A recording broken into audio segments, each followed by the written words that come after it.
Bom dia, pessoal. Como eu expliquei para vocês lá no grupo, a minha internet caiu. Nesse exato momento, para vocês terem uma ideia, às 5 horas da manhã eu estou gravando essa aula aqui para ver se pelos dados móveis eu consigo upar ela para o YouTube e enviar para vocês. Caso não, vou ter que dividir em vários pedaços pequenos e enviar pelo WhatsApp mesmo. Porque simplesmente o modem pifou mesmo de vez. Vou ter que chamar a prestadora de serviço para poder substituir o modem. Então, para a gente não perder nossa aula de hoje, pelo menos fazer ela gravada, né? Vamos fazer uma aula que vamos estudar a última matéria de física do ano. A de álgebra nós já estudamos e estamos apenas trabalhando exercícios. E agora vamos finalizar a matéria de física e passar alguns exercícios, tá ok? Bom, hoje nós vamos estudar a parte de eletrodinâmica. A gente vai falar aí, nós falamos sobre eletrostática, agora vamos falar sobre eletrodinâmica. Primeira coisa que a gente tem que aprender sobre eletrodinâmica é o que são condutores e isolantes elétricos. Tá? Isolantes elétricos são materiais que são maus condutores de energia elétrica. Por exemplo, o vidro, o plástico, a borracha, o tecido, o papel, a madeira. Você pode ver que você não toma choque se você, por exemplo, enfiar um pedaço de plástico dentro da tomada, porque ele é um mau condutor. Agora, em compensação, se você colocar algum metal, você obviamente vai tomar um choque, porque ele é um condutor elétrico. Ele tem facilidade de conduzir os elétrons em ordem, tá? Bom, vamos pensar o seguinte, ó, se um condutor eletrizado for colocado em contato com a Terra, ele se descarrega rapidamente, tornando-se neutro. Essa é uma propriedade importante do nosso planeta. Por ter um volume muito maior que qualquer objeto, ele pode doar para os outros corpos ou receber deles uma grande quantidade de elétrons. Observe que se em vez de um fio condutor houvesse um material isolante, como um fio de plástico, o corpo continuaria carregado, já que não haveria transferência de elétrons entre o corpo e a Terra. Vamos usar esses dois exemplos aqui. Ó. Se eu colocar um fio, o corpo está carregado. Ele está carregado negativamente. Se eu colocar ele em contato com a Terra através de um fio condutor, ele vai ceder elétrons para a Terra. Em compensação, se ele estiver positivamente carregado, né, com falta de elétrons ou excesso de prótons, a própria Terra vai ceder elétrons para ele, tá bom? No caso, não sei se vocês já ouviram essa frase, mas quando você toma choque botando mão em parede de algum lugar, normalmente dizem que a fiação elétrica da casa ela está mal aterrada. O que isso quer dizer? Os fios que deveriam conduzir o fluxo excessivo de elétrons para a Terra não está funcionando. Porque se você bota a mão, por exemplo, numa parede e toma choque, é porque aquela parede está carregada com excesso de elétrons que deveria estar indo para a Terra. Não está indo porque está mal aterrada o local, tá? Bom, o que é uma corrente elétrica? A corrente elétrica é quando nós temos um monte de elétrons fluindo de forma ordenada dentro de um material, por exemplo, dentro de um fio. Nós temos a corrente elétrica, que é o que nos dá choque quando a gente põe o dedo na tomada, é esse monte de elétrons correndo pelo fio. E eles sempre correm em sentido positivo contra o sentido negativo. Por quê? Porque negativo com negativo se repelem, negativo com positivo se atraem. A gente já estudou isso, né? Circuito elétrico. O que é um circuito elétrico? É um sistema formado por alguns elementos. O primeiro deles é um gerador de energia, que aqui no caso é a nossa pilha. Uma chave que mantém o circuito aberto, que é quando ele não deixa passar energia, e fechado, que é quando ele deixa passar energia. Uma resistência, que aqui no caso é uma lâmpada, e o fio elétrico. São esses 4 elementos: gerador, chave, fio elétrico e uma resistência, que no caso aqui é uma lâmpada. Tá? É bem simples isso daí. Bom, intensidade de corrente elétrica. O que é intensidade? A intensidade é a quantidade de carga elétrica que passa por um condutor em função do tempo. Ele é medido em amperes, tá? Tensão elétrica é a força ou a velocidade com qual a corrente elétrica é empurrada por um condutor e é medida em volts. Resistência elétrica. O que é resistência elétrica? É a dificuldade de passagem de elétrons determinado pelo condutor, que normalmente é medido em ohms, que é representado por essa letra grega aqui, ó, o ômega maiúsculo. Bom, existe uma lei física chamada lei de Ohm, que relaciona a tensão elétrica à resistência e à intensidade. O U representa a tensão elétrica, medida em volts. A resistência elétrica é representada pelo R, medida em ohms, e a intensidade elétrica, medida em amperes, é representada aqui pelo I.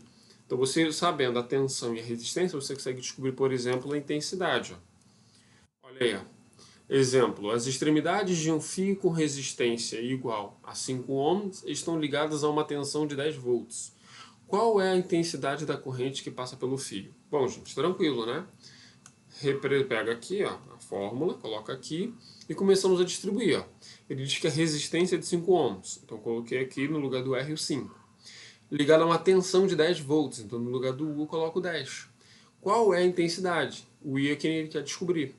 Bom, fazendo essa conta fica simples, né? Pego esse 5, passo para o outro lado dividindo, porque ele está multiplicando. 10 dividido para 5, 2. 2 o quê? Amperes, tá? 2 amperes, que é a unidade de medida da intensidade da corrente elétrica. Esse desenho representa bem o que eu quis dizer agora com essas três grandezas. Ó. Ampere. Imagine que isso aqui fosse uma corrente elétrica, tá? Onde esse camarada aqui está dentro. O ampere é o tamanho da corrente elétrica. Volts é a velocidade com qual ela é empurrada por esse condutor. E o ohms é a resistência. É a tentativa da corrente do condutor não deixar passar. Por exemplo, a resistência elétrica de um isopor é tão alta que a corrente elétrica simplesmente não passa. Então você tem o isopor como isolante elétrico. Em compensação, o ferro ele tem pouquíssima resistência. Então a corrente elétrica corre com ele numa facilidade tremenda. Já vi crianças que pegavam um pedacinho de arame de ferro, enfiava na tomada e tomava um choque violento. Por quê? Exatamente por esse motivo aí, de ter essa facilidade, né, esse material. Então isso daí é fácil de entender, né? Potência elétrica, a gente estudou o que era potência lá quando estudamos trabalho, né? Agora, o que é a potência elétrica? É o consumo de energia em cada unidade de tempo. Por exemplo, uma lâmpada, e é medida em watts, tá? Uma lâmpada de 60 watts, ela consome 60 joules de energia por segundo. Olha esse exemplo aí. Ó. Quanto de energia elétrica uma lâmpada de 100 watts gasta se ficar ligada por 6 horas? Bom, a potência ela sempre vai ser a energia gasta dividida pela unidade de tempo em segundos, tá? Bom, ele disse que a potência é de 100 watts, então no lugar do P eu coloco 100. E ela fica ligada por 6 horas. Só que eu tenho que transformar em segundos. Eu sei que uma hora tem 360 segundos, então eu multiplico 6 por 360 e o resultado a gente vê lá na frente. Bom, esse 6 vezes 3.600, ele está dividindo a energia, posso passar ele para o outro lado multiplicando 100. Então, multiplicando isso tudo aqui, vai dar exatamente 2.160.000 joules de energia, tá? Aí, para descobrir quanto isso seria gasto em reais, precisaria ter a conta de luz para poder ter a base de quantos watts hora, ou quantos joules custa, por exemplo, R$1. Aí teria que se estudar melhor para poder saber quanto em reais aquela lâmpada está gastando. Mas energia, potência se relaciona dessa forma. A potência vai ser igual a energia gasta dividida pelo tempo em segundos, tá? Se tiver em horas, vai ter que transformar em segundos. Se tiver minutos, vai ter que transformar em segundos. E assim em diante, tá ok? Potência, intensidade e tensão. Será que a potência, a tensão, que é medida em volts, e a intensidade, que é medida em amperes, elas se relacionam? Também, ó. P igual a U vezes I. P é potência, U é a tensão, medida em volts, e o I é a intensidade. Tá? Por exemplo, aí, ó, se um ferro elétrico com potência de 550 watts está ligado a uma tensão de 110 volts, a intensidade que passa por ele é de P igual a U vezes T, vezes I. O P é a potência, 5.500 watts. A tensão é de 110 volts no lugar do U aqui, ó, e queremos descobrir o I.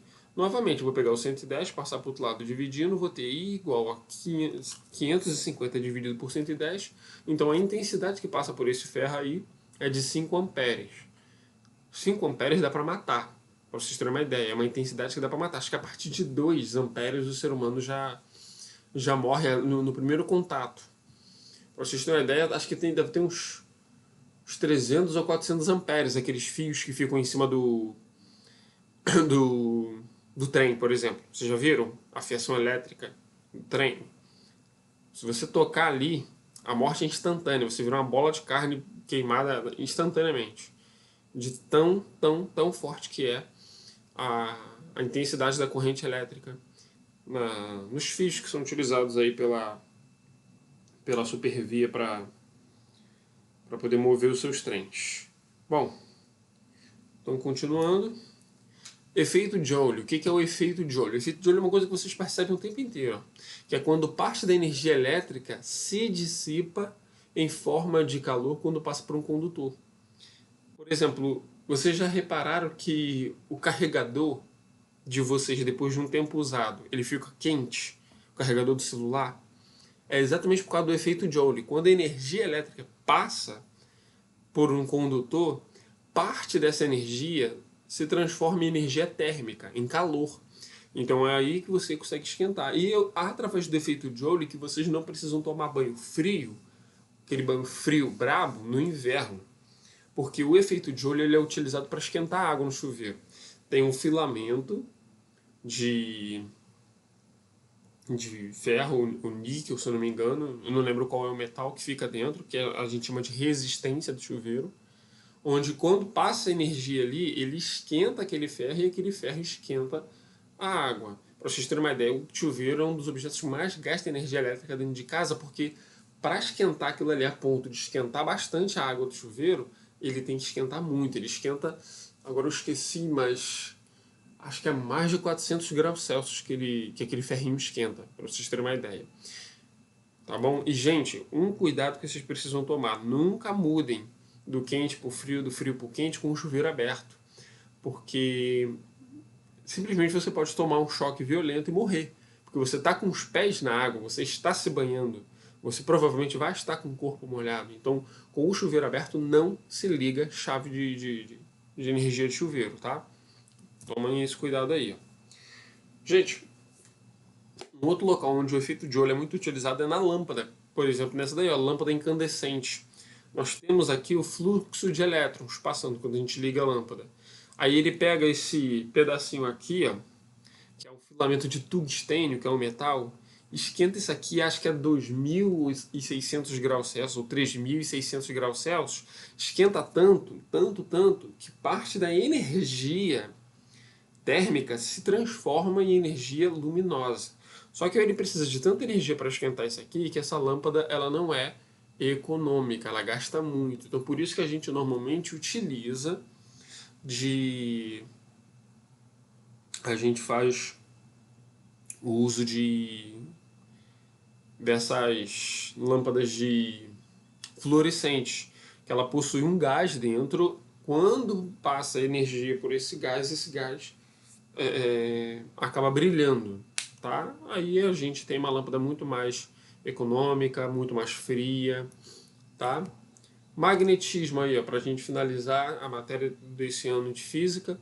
Magnetismo é uma coisa extremamente fácil e tranquila, tá? Primeiro, o que é um ímã? São materiais que atraem alguns tipos de metal, tá?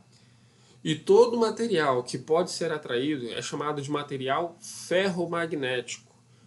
Só existem conhecidos até hoje 3 materiais comuns, 3 metais que a gente percebe esse ferromagnetismo, né? Essa capacidade de ser atraído por ímãs, que é o ferro, o níquel e o cobalto. São esses 3 metais que normalmente a gente consegue fazer atração magnética. Se a gente passar um ímã perto de um alumínio, ele não vai ficar agarrado. Por quê? Porque o alumínio não é ferromagnético. Mas agora, se você tiver uma porta de ferro, uma janela de ferro e colocar o ímã, ela agarra na hora. Porque o ímã se atrai com o ferro, porque o ferro tem a propriedade ferromagnética. Agora, o que são as polaridades do ímã? Todo ímã possui dois polos, um que a gente chama de norte e outro que a gente chama de sul. Os polos iguais, eles se repelem. Se você colocar norte com norte ou sul com sul, eles não se tocam. Você pode forçar os dois ímãs, eles não se tocam. Em compensação, polos diferentes se atraem. Se você coloca um polo sul com um polo norte de outro ímã, eles se atraem na hora. Gente, ao redor de todo ímã existe um espaço de atração chamado campo magnético. Olha aqui, ó, se você coloca polo norte com polo sul, ó, eles se atraem, tá vendo? Essas limalhas de ferro, elas conseguem imitar o que a gente não consegue ver com os olhos, que é o campo elétrico gerado entre esses dois polos aqui, ó. Da mesma forma, olha aqui, ó, botou norte com norte, olha o que aconteceu com a limalha de ferro. Ela simplesmente se repulsa, elas não se tocam, tá? E quando você pega e espalha limalha de ferro em cima de um papel e coloca um ímã em cima, olha o que a limalha desenha, olha como é que ela fica. Ela faz o desenho exato de um campo magnético. A gente não consegue enxergar esse campo magnético, mas ele tem esse formato aqui, ó, fazendo esses filamentos aqui, sempre se atraindo para cá e para cá, ó, ao mesmo tempo. E ele como se estivesse circulando assim, ó, por dentro do ímã, tá? Entrando pelo norte e saindo pelo sul. Inclusive, a nossa Terra nosso planeta possui um campo eletromagnético, no qual ele sempre está rodando assim, ó, entrando pelo norte e saindo pelo sul. E esse campo eletromagnético ele é utilizado, por exemplo, para fazer orientação através de bússola. Tá? O que acontece? O ímã que temos dentro da bússola ela fica dentro de uma solução aquosa que deixa ela correr para os lados. O campo eletromagnético da Terra atrai o ímã para a direção norte, mas não é a direção norte perfeita, é um nortezinho que a gente chama de norte magnético da Terra. Aqui nesse filamento azul aqui, ó, que vocês estão vendo, está o norte da Terra. E esse rosa aqui é o norte magnético, é para onde a nossa bússola aponta. Mas isso já nos dá uma orientação sobre a Terra, porque se você tiver com a bússola, quiser andar para o oeste, você bota a bússola apontando para o norte, como ela está apontando aqui. Se você quer andar para o oeste, vem para cá. Desculpa, para cá. Se você quer andar para o leste, vem para cá. Se você quer andar para o sul, só vem para cá, não tem problema. Tá ok? Então aí a bússola é muito utilizada através da força magnética da Terra. Agora, o que é eletromagnetismo?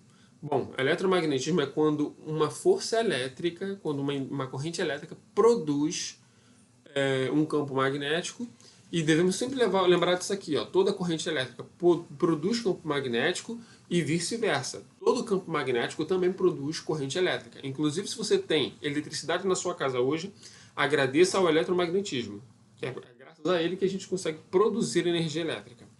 Bom, eu botei aqui o exemplo da bússola de Oersted. O Oersted, ele é um físico que ele reparou o seguinte, que quando ele colocava a bússola dele perto de um fio elétrico, a bússola se atraía, saía, em vez de se atrair para o norte, a bússola apontava para o fio. Por quê? Porque a bússola ela sempre apontava para lá. Porque a corrente elétrica que estava passando por aquele fio produz um campo elétrico, tá ok? Inclusive é usando esse campo elétrico que a gente consegue botar os ventiladores para funcionar. Como é que funciona um ventilador? Você tem um filamento de... Agora eu não sei se é cobalto ou níquel, que não sei se você reparou, é tipo um ferro trançado, dourado dentro do ventilador de vocês. O que acontece? Passa uma corrente elétrica ali que gera um campo eletromagnético. Esse campo eletromagnético ele interfere em ímãs que tem bem no centro do ventilador, que faz com que ele rode. E quanto maior a intensidade elétrica nesse filamento, mais forte é o campo elétrico e mais rápido o ventilador roda. É por isso que você tem ventilador com várias velocidades.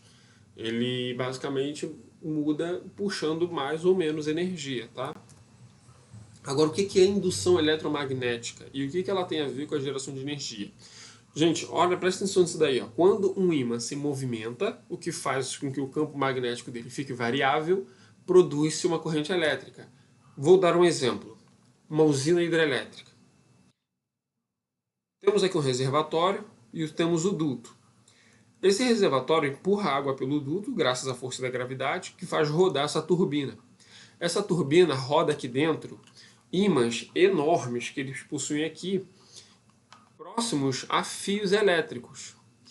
O que acontece? O que eu acabei de falar sobre a indução elétrica? Quando um ímã está em movimento, ele acaba produzindo energia elétrica. Então, quando esse ímã se movimenta, ele produz energia elétrica que automaticamente é captada por esses fios e é levada às linhas de transmissão que vão até a nossa casa.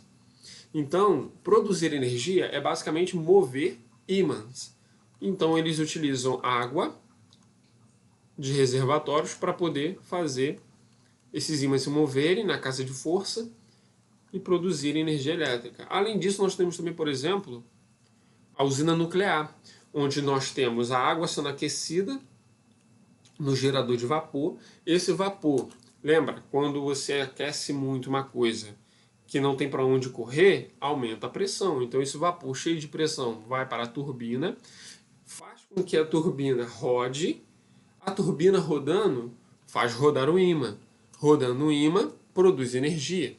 E assim nós conseguimos energia através do reator de energia nuclear. Nas